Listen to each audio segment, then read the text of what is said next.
You ask Tiger to solve. This deals with linear equations with one unknown. The final result is x equals -25/9.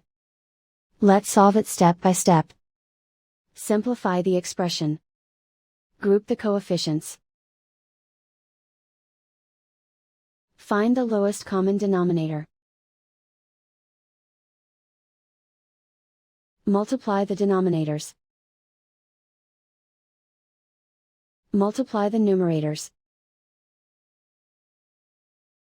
Combine the fractions.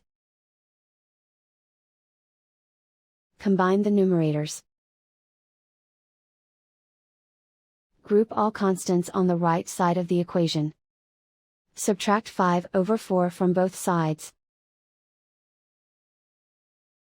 Combine the fractions. Combine the numerators. Reduce the zero numerator. Simplify the arithmetic.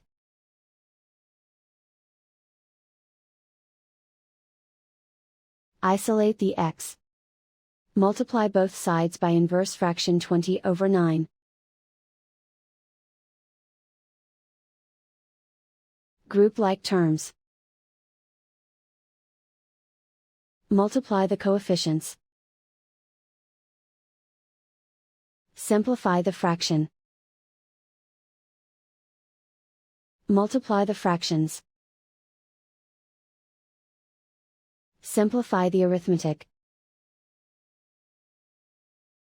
And so the final result is x equals -25/9.